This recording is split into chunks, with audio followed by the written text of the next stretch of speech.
Good morning class. Good morning.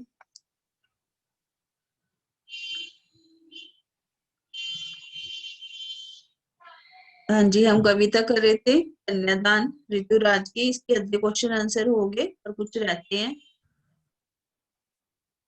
वो करेंगे हम अब।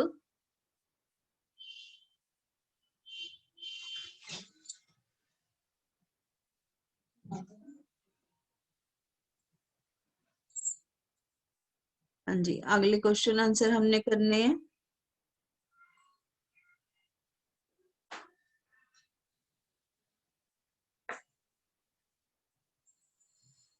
कुछ नहीं,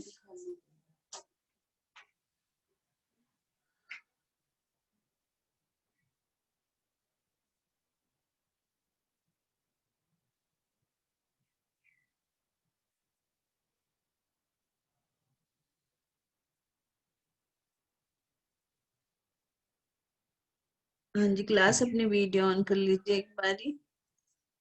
सभी बच्चे वीडियो ऑन करके रखिए। हाँ जी,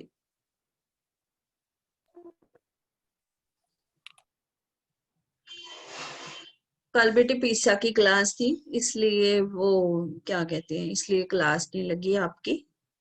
ठीक है, हाँ, उसमें मीटिंग में जाना था कल, इस कारण आपकी क्लास में जो है मिस हो गई थी। ठीक है,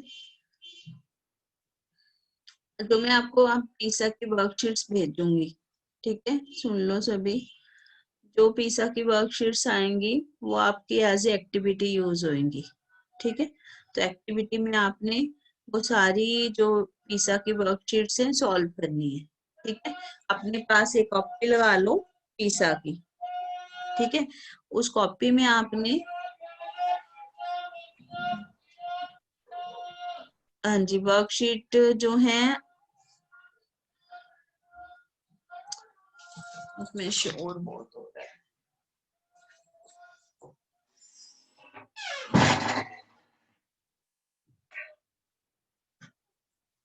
हाँ जी क्लास, दोबारा सुन लीजिए सभी बच्चे, वीडियो ऑन करके रखिए प्लीज। फिर क्लास में हमें बोला जाता है कि आपके बच्चों की वीडियो ऑन नहीं होती। ठीक है, हेलो, हाँ जी, कौन? पीयूष, हाँ बोलो पीयूष। इसका मीटिंग का ज्वाइन नहीं हो रही तुम्हारी?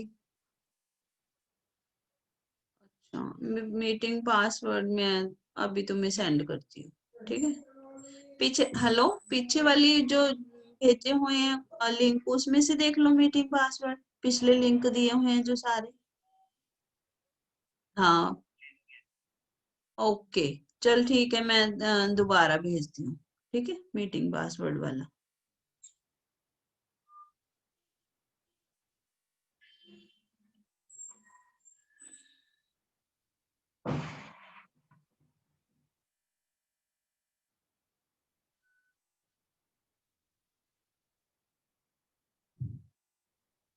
एक मिनट रुकिए, कुछ बच्चों को मीटिंग पासवर्ड चाहिए।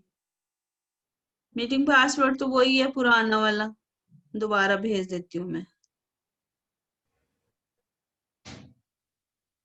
किसी को चाहिए तो।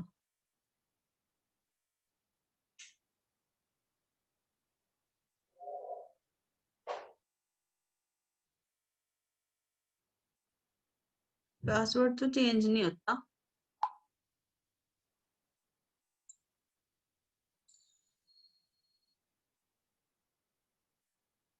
हाँ जी, मीटिंग पासवर्ड मांग रहे हैं कुछ बच्चे, लेकिन मीटिंग पासवर्ड तो वही है। UJ6MBD। हाँ, ये कोई मैसेज करी जा रहा है, नाम लिखते नहीं है, मैसेज करी जा रहे हैं, आपकी क्लास के ही हैं। देखो, बिना नाम के ना मैसेज करने लग जाएंगे भाई हमें। अब स्कूल में अगर 1000 बच्चा है तो हमें उनका थोड़ी ना वो याद रहेगा फोन नंबर। अब कई बच्चे क्या करते हैं, अपना मैसेज करी जाएंगे, मैसेज करते रहेंगे और नाम लिखेंगे नहीं, हमें क्या पता कौन बोल रहा है। सबसे पहले मैसेज करने पहले सबसे पहले अपना नाम टाइप करो कि हम कौन बोल रहे हैं, ठीक है। हाँ जी, अब काफी बच्चे आ गए हैं, तो एक मेरा मैसेज सुन लो, सभी बच्चों के लिए है कि जितने भी वो हैं क्या नाम है, अब अगर वर्कशीट्स आती हैं आपकी पीसा की, तो आपने एक नोटबुक लगा लेनी है, उसमें पीसा की एक्टिविटीज करते रहना सबने, ठीक है। तो सारे बच्चे सुन लो, उसके मार्क्स लगेंगे आपके। तो पीसा एक्टिविटी सबके लिए है, कोई ये नहीं कि सिलेक्टेड बच्चे हैं, सभी बच्चों के लिए पीसा की एक्टिविटी है, और वो एक्टिविटी सबने करनी है। समझ आई आपको सबको? हाँ जी। अब आपकी वीडियो फिर मेरे को नहीं दिख रही है, प्लीज वीडियो ऑन करके रखिए, पूरा टाइम आपकी वीडियो ऑन होनी चाहिए, मेरे को वीडियो ऑन चाहिए सबकी, ये ना हो कि मुझे कहना पड़े। अपनी वीडियो ऑन करके रखिए, क्लास लगानी है तो ढंग से लगाओ।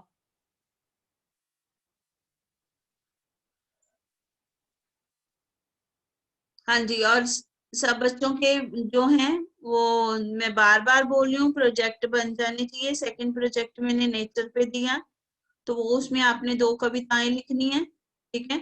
और साथ में नेचर के ऊपर जो है कोलाज बनाना है। तो मैंने आपको 2 प्रोजेक्ट बनाने को दे दिए हैं, तो आपने वो प्रोजेक्ट बना करके सबमिट करने, अपने पास रखने हैं पहले तो, ठीक है। जिसका बन गया ठीक है, जिसका नहीं बना बना के अपने पास रखो, अदरवाइज मार्क्स नहीं मिलेंगे। ये मैंने सबको बोल दिया। और जो कुछ बच्चों के जो मैसेज आते हैं उसमें वो नाम नहीं लिखते हैं, तो प्लीज अपने नाम लिख के भेजा करो कि मैं कौन हूँ, किसका प्रोजेक्ट है, कौन भेज रहा है, ठीक है। चलिए आगे हम क्वेश्चन आंसर करते हैं कि 2.1 और 2.2 हमने पढ़ लिया था। चलो इसकी रिवीजन कर लेते हैं, आज ये चैप्टर खत्म कर देंगे। श्रुति है, श्रुति आप हो क्लास में? श्रुति? Yes ma'am. हाँ जी श्रुति, हमारा ये 10th का, यस मैम। हाँ कृतिका का चैप्टर साना साना हाथ जोड़ी भी है ना सिलेबस में? मैम ये शायद ही, एक बार मैं चेक कर लूंगी। अभी करो, चेक करो अभी, मेरे को बताओ। करती हूँ। हाँ जी करो। चलिए अब ये प्रोजेक्ट के बारे में सबको सुन गया कि प्रोजेक्ट दोनों सबमिट करा देने आपने, बना लेनी है। सबमिट कराने के लिए मैं बता दूंगी कब करवानी है, ठीक है। चिराग तुम्हारा कोई प्रोजेक्ट नहीं आया मेरे पास? चिराग, चिराग हाँ जी मैम। बेटे वो आपका प्रोजेक्ट बना नहीं क्या? है कौन सा? है कौन सा? वाह, किस लिए आए हो क्लास में? एक ही पता है मुझे तो, नेचर वाला। हाँ जी, एक ही पता है। पता नहीं? मैं कह रहा हूँ एक ही पता है, नेचर वाला। दूसरा है जो कल मैंने क्लास में बताया था, परसों तुमने समझाया था। हम्म, पता नहीं। बताया नहीं था, लेखकों और कवियों के 10 लेखकों या 10 कवियों के बारे में लिखना है, या काइंड्स ऑफ अच्छा लिटरेचर लिखनी है, या भाषा पे अच्छा बनाना प्रोजेक्ट, बोला तो था। अच्छा अच्छा, आ गया यार। याद नहीं है तो नंबर नहीं लगेंगे, मैंने बता दिया आपको। समझ आई? ठीक है हाँ, ठीक है। तो कब तक देना बना के? ठीक है तो ठीक है, दे दे तो 2-3 दिन में। देखते हैं 2-3 दिन में क्या करते हो तुम। हाँ जी क्लास, अगले क्वेश्चन करते हैं हम। आपकी वीडियो फिर बंद हो गई है, आज मैंने वीडियो ऑन होएगी तभी पढ़ाऊंगी, नहीं तो मैंने आपको पढ़ाना नहीं है। चलिए ये क्वेश्चन करते हैं आगे। चलिए पढ़ो इसको, सोनाली ये 2.1 और 2.2 दोनों क्वेश्चन पढ़िए।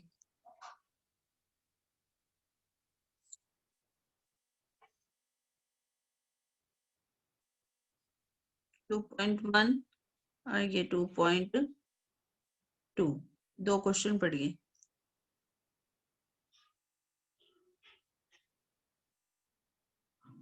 सोनाली,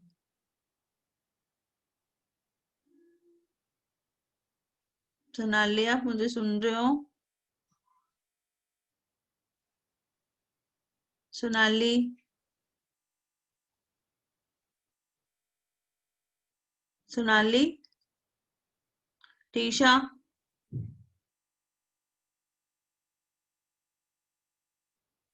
टीशा,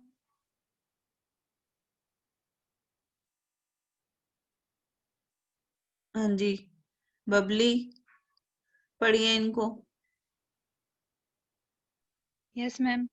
पढ़िए 2.1 और 2.2। ओके। आग रोटियां सेकने के लिए है, जलने के लिए नहीं। इन पंक्तियों में समाज में स्त्री की किस स्थिति की ओर संकेत किया गया है? इन पंक्तियों में समाज द्वारा नारियों पर किए गए अत्याचारों की ओर संकेत किया गया है। वह ससुराल में घर गृहस्थी का काम संभालती है, सबके लिए रोटियां पकाती है, फिर भी उसे अत्याचार सहना पड़ता है। उसे दहेज की अग्नि में जला दिया जाता है। प्रश्न 2। आग रोटियां सेकने के लिए है, जलने के लिए नहीं। माँ ने बेटी को सचेत करना क्यों जरूरी समझा? बेटी अभी सियानी नहीं थी, उसकी उम्र भी कम थी और वह समाज में व्याप्त बुराइयों से अनजान थी। माँ यह नहीं चाहती थी कि उसके साथ जो अन्याय हुए हैं वे सब उसकी बेटी को भी सहने पड़े। घर गृहस्थी के नाम पर बहुओं को वस्त्र और गहनों से प्रलोभित किया जाता है और अपने भोलेपन के कारण वह उससे निकलने का प्रयत्न भी नहीं करती। इसलिए माँ ने बेटी को सचेत करना जरूरी समझा। हाँ जी, समाज में स्त्री की स्थिति बताई हुई है कि समाज में स्त्री की स्थिति ऐसी है कि उस पर अत्याचार होते हैं। ससुराल में घर गृहस्थी का काम उसके ऊपर जो है डाला जाता है। वह सबके लिए खाना बनाती है, सबकी सेवा करती है, फिर भी उसको अत्याचार सहने पड़ते हैं। और उसे क्या करते हैं, दहेज की अग्नि में भी जला देते हैं। लालची होते हैं और उससे पैसे की डिमांड करते हैं। ठीक है, चाहे वो गिफ्ट के रूप में हो, चाहे किसी धन के रूप में या किसी वस्तु के रूप में हो। अगला है, आग रोटियां सेकने के लिए है, जलने के लिए नहीं। माँ ने बेटी को सचेत करना क्यों जरूरी समझा? बेटी क्या है, अभी सियानी नहीं है, ठीक है, अभी भोली है, अनजान है, जैसे आपकी उम्र है अभी। उसकी उम्र भी कम है, समाज में फैली हुई बुराइयों से वह अनजान है। माँ यह नहीं चाहती कि उसके साथ जो अन्याय हुआ है उसकी बेटी को भी सहना पड़े। घर गृहस्थी के नाम पर बहुओं को वस्त्र और गहनों से प्रलोभित किया जाता है। उसकी शादी कर दी जाती है, उसको गिफ्ट दिए जाते हैं, गहने दिए जाते हैं। वो तो इस खुशी में अपनी शादी है जो करके चली जाती है, लेकिन उसको ये नहीं पता होता कि आने वाले समय में जो उसके साथ जो दुर्व्यवहार होगा या उसके साथ जिम्मेवारियां भी डाली जाएंगी, तो इसके लिए वो उसको सचेत कर रही है। ठीक है, तो माँ समझाती है उसको कि उसकी बेटी अभी सियानी नहीं है, उम्र कम है, अनजान है, समाज में जो बुराइयां फैली हैं, अब जो उसके साथ बुरा हुआ है वो चाहती है कि उसकी बेटी के साथ ना हो। तो वो अपनी बेटी को समझाती है, शादी से पहले उसको उच्च शिक्षा देती है। घर गृहस्थी के नाम पर उनको गहने और कपड़ों का लालच तो दिया जाता है, लेकिन साथ में जो जिम्मेवारियां होती हैं उसके बारे में वो नहीं जानती। और भोलेपन के कारण वो अत्याचार सहती रहती है कि मेरे माता पिता को दुख होगा, मेरी जो पिता हैं उनको अगर मैं अपनी परेशानी बताऊंगी तो वो परेशान हो जाएंगे। गिफ्ट ला ला के वो देने को कहते हैं, तो वो उस समय भी वो परेशान होते हैं कि कहाँ से दे, क्योंकि पिता के पास तो इतना पैसा है नहीं। तो वो अपनी, इसलिए जो माँ है वो बेटी को सचेत कर रही है कि जो है तुम इनके लालच में मत फंसना। ठीक है, अब हम पढ़ते हैं अगला। पाठिका थी वह धुंधले प्रकाश। मैम हाँ जी बेटे। मैम हाँ वो जी, साना साना हाथ जोड़ी कृतिका का पार्ट 3 है, वो करना है। करना है अभी हमने। ठीक है, तो हाँ, नेक्स्ट हम वही करेंगे पहले। ठीक है, साना साना हाथ जोड़ी इसके बाद। ओके, चलिए अगला है कि पाठिका थी वह धुंधले प्रकाश की, कुछ लयबद्ध पंक्तियों की इस पंक्तियों को पढ़कर लड़की की जो छवि आपके सामने उभर कर आई है उसे शब्दबद्ध कीजिए। मतलब कि लड़की है जो वह अभी पढ़ने वाली छात्रा है, जैसे आपकी अभी कम उम्र है और उसके जीवन में केवल सुख ही सुख है। इस समय तो पेरेंट्स सब जो है हर अपने बच्चे को सुख सुविधाएं देते हैं, तो वह तो अभी अपने सपनों जीवन की कल्पनाओं में खोई हुई है। उसको नहीं पता अभी जीवन में उसके साथ क्या होना है, क्योंकि ये जीवन है ना जो बहुत संघर्ष वाला है। इसमें कई परेशानियां आती हैं और उन परेशानियों को आपने कमजोरी से नहीं, हिम्मत से सामना करना है, साहस रखना है। ठीक है, छोटी छोटी बात पे घबराना नहीं। आगे जाने वाले रास्ते बहुत कठिन है। सिर्फ लड़कियां ही नहीं, लड़कों को भी, लड़कों को तो ज्यादा होता है क्योंकि उनके सिर पर तो कमाने की जिम्मेवारी होती है। तो उनको तो ये चिंता रहती है कि अच्छी जॉब लगे, अच्छा कमाए, अच्छा जो है अपना जो है जिंदगी व्यतीत करें। आगे जो जिम्मेवारियां बढ़ जानी है, तो लड़कों को भी ये चीज सीखनी पड़ती है, क्योंकि आने वाला टाइम है जो वो बहुत ज्यादा क्या है, बहुत ज्यादा आपका जो है जिम्मेवारियों का है। उसमें आपके सिर पर बहुत ज्यादा क्या होगा, काम होगा, टेंशन होगी। तो उस टेंशन में आपको परेशानियां आती रहेंगी। बेटे अपनी वीडियो ऑन कर लो, मैडम आ रहे हैं, वनीता वाइस मैम। हाँ जी, तो वो इस पंक्तियों में जो है जीवन की कल्पनाओं में खोई हुई है। उसको नहीं पता आने वाले जीवन में क्या क्या परेशानियां होनी है। उसने तो सिर्फ सपने ही सपने देखे हैं। उसको नहीं पता कि आ, वो उनको कौन कौन सी कठिनाई है, कौन कौन सी जो स्थिति आएगी जिसमें वो क्या करेंगे, अपनी परेशानियों को मतलब कि सॉल्व कैसे करेंगे। घबराना नहीं है।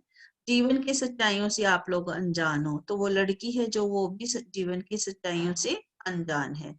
घर गृहस्थी के नाम पर बहुओं पर बंधन डाले जाते हैं और उन पर कई अत्याचार किए जाते हैं। उन जिम्मेवारियां कह कह के उनसे बहुत ज्यादा काम करवाया जाता है। ठीक है, तो इस तरह से जो लड़की है वो अनजान। 35 से वहां से लेके खुद ही कराना, बैंक खोले हुआ है, पूछो आई नहीं आई हो, पूछ लो, क्योंकि यानी लेट होता है फिर पछताएगा बाद में। तेरे को बता रहा हूँ ये ऊपर REC लिखा है, मतलब रिकॉर्डिंग है ये। गधे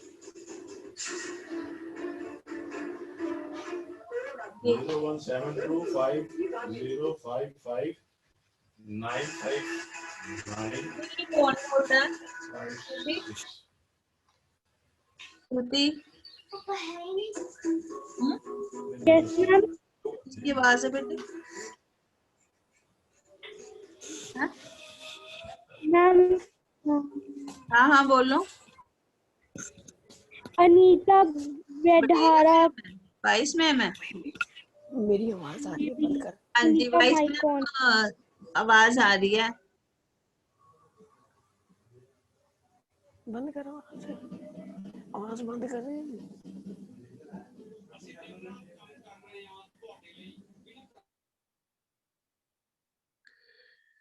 हाँ जी बेटे, तो आगे है कि पाठिका थी वे धुंधले प्रकाश की, कुछ तुकों और कुछ लयबद्ध पंक्तियों की।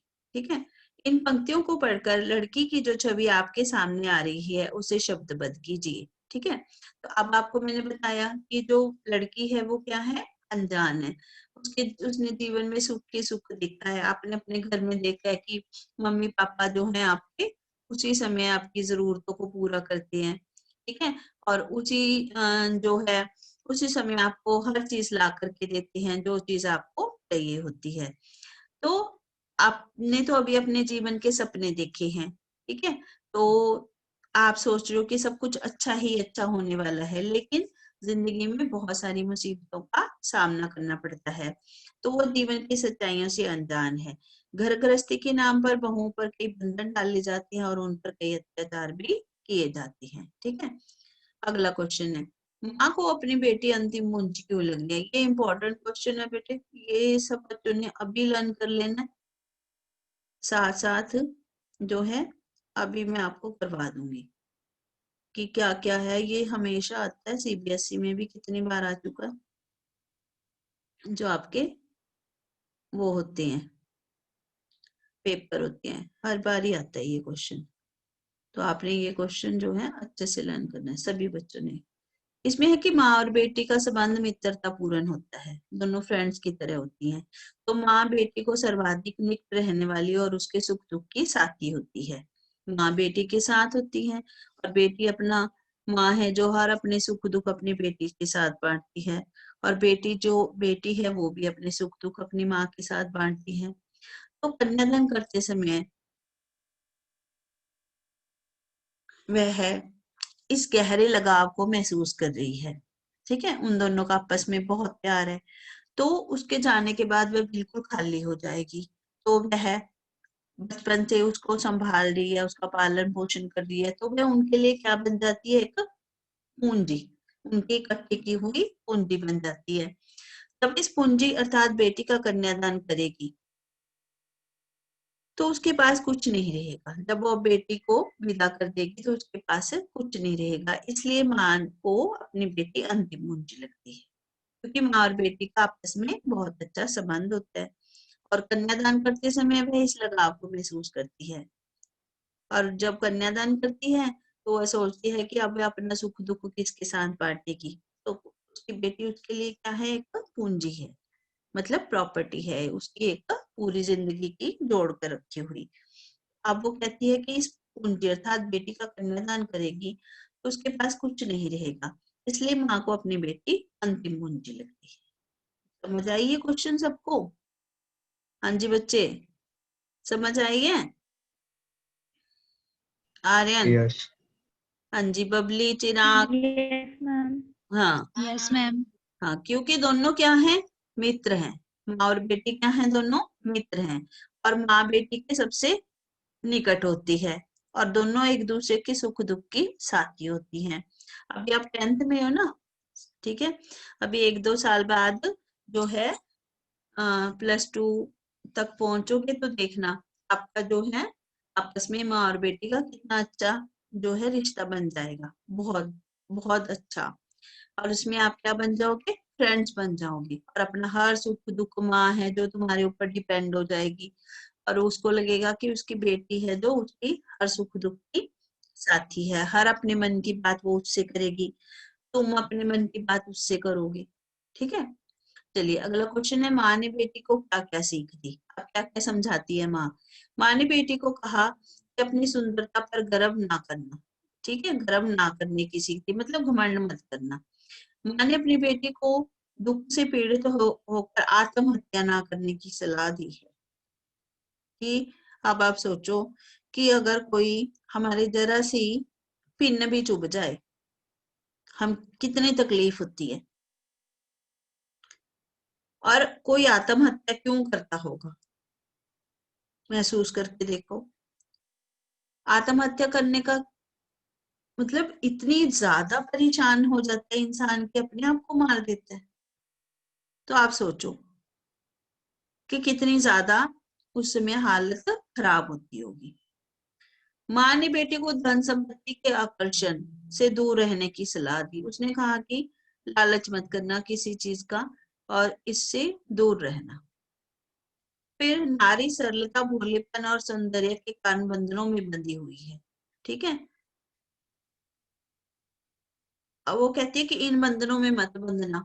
ठीक है, नारी सरलता, भोलेपन, सौंदर्य के कारण बंधनों में ना बंधे तो वह शक्तिशाली बन जाती है। मतलब अपने आप को क्या रखना है, स्ट्रॉन्ग रखना है, सिर्फ यही कोमल, लाचार, असहाय नहीं बनना, अपने आप को मजबूत रखना है। ठीक है, तो वो कहती है अपनी सुंदरता पर गर्व ना करना, ठीक है, आत्महत्या ना करना, और धन संपत्ति के लालच से दूर रहना, अपने आप को सरलता और भोलेपन और सौंदर्य के बंधनों में ना बांधना, हमेशा क्या बन के रहना, शक्तिशाली बन के रहना। ठीक है, फिर एक क्वेश्चन है रचना अभिव्यक्ति का, लास्ट क्वेश्चन है ये, देख लो। आपकी दृष्टि में कन्या के साथ दान की बात करना कहाँ तक उचित है? हाँ जी, कन्या को दान की वस्तु समझना चाहिए? बोलिए, सभी बच्चे जवाब देंगे। समझना चाहिए? कन्या कोई दान देने की वस्तु है? मालवी? No ma'am. हाँ काव्या? No ma'am. हाँ, कन्या कोई दान देने की वस्तु नहीं है। कन्या माता पिता के लिए कोई बेदान वस्तु नहीं है, बल्कि उसका संबंध उनकी भावनाओं से है। दान वस्तुओं का होता है, बेटियों के अंदर भावनाएं होती है, वो तो जिंदा चीज है, जिंदा इंसान है, तो उसको उसको बेजान वस्तु थोड़ी है वो जो उसका दान किया जाए। तो वो तो इंसान है, जिंदा जागता हुआ, उसके अंदर भी भावनाएं हैं। उनका अपना एक अलग अस्तित्व है, हर एक की अपनी पहचान है। विवाह के पश्चात उसका संबंध नए लोगों से जुड़ता है। पुराने रिश्तों को छोड़ देना दुखदायक होता है, अपने बहन भाई माँ बाप को छोड़ करके जाना बहुत उसके लिए दुखदायी होता है। अपना घर, अपना कमरा, अपनी चीजें, अपनी अलमारी, ठीक है, सबको छोड़कर जाना बहुत मुश्किल होता है। तो कन्या का दान कर उसे त्याग देना उचित नहीं है। उसके लिए भी एक कमरा होना चाहिए। ये मेरी सलाह है कि उस घर में आपके लिए एक कमरा होना जरूरी है, जिसमें आप कभी भी आ जा सकते हो, ठीक है, चाहे कल को रिश्ते जैसे मर्जी हो, लेकिन उस घर में जहां आपका बचपन बीता, जहां आपने सारी जिंदगी बिताई है, तो उस जगह पर आपके लिए भी एक रूम होना चाहिए, ठीक है। तो अत विवाह उसी से करवाए जो आपकी पुत्री के योग्य हो। विवाह ऐसे व्यक्ति से जो है माता पिता करें जो उनके योग्य हो और उसको समझे, ठीक है, और खुद को आपका ऋणी समझे कि आपने अपने जिगर का टुकड़ा उन्हें दिया है, ठीक है। किसी के घर जाके रहना और उनसे जो है उनकी सेवा करना, उनके सामने हमेशा हाथ जोड़े रहना, तो इसलिए जो लड़की है उसको कोई दान की वस्तु नहीं समझना चाहिए। माता पिता को भी चाहिए कि उनको अपनी जिम्मेवारी समझे, जैसे लड़कों को अपनी जिम्मेवारी उनको सब कुछ देती है, अपनी पुश्तैनी चीजें सब कुछ देते हैं, ऐसे ही लड़कियों का भी बराबर का हक होना चाहिए। कई ऐसे होते हैं कि लड़कियां अपने जो है मायके तक नहीं आ सकती, इनके रिलेशन इतने खराब हो जाती है कि वो अपने घर जाने को तरसती रहती हैं। तो उस जगह पे जहां उसने अपना बचपन बिताया उसके लिए वहां पर जो है एक जगह जरूर रखनी चाहिए माता पिता को, और ऐसे व्यक्ति से उसकी शादी करनी चाहिए जो कि उसकी भावनाओं को समझे, ठीक है। तो ऐसा लड़का हो, ऐसा योग्य वर ढूंढना चाहिए जो उसके योग्य है और ये भी समझे कि किसी ने अपने जिगर का टुकड़ा उन्हें दिया है। हाँ जी क्लास, समझ आ गया सबको? किसी ने कुछ पूछना है? बोलिए बेटे। क्लास बोलो बच्चे। मैम हो गया क्लियर। हो गया क्लियर सबको? Yes ma'am. हाँ जी। Yes, अब ma'am. आपने ये क्वेश्चन आंसर करने हैं, इसका पीडीएफ भेज दूंगी मैं आपको, ठीक है। तो इसके सारे क्वेश्चन आंसर आपने जो है कॉपी में कर लेना है। कल हम कृतिका का चैप्टर स्टार्ट कर लेंगे अगला, साना साना हाथ जोड़ी। वो थोड़ा चैप्टर बड़ा है तो उसमें थोड़ा टाइम लगेगा, ओके।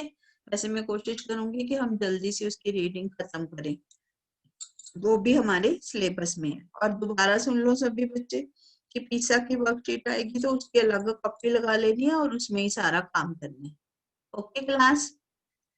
हाँ जी, सबको समझ आ गई है? चलिए गुड यस मैम। हाँ जी, गुड आफ्टरनून क्लास।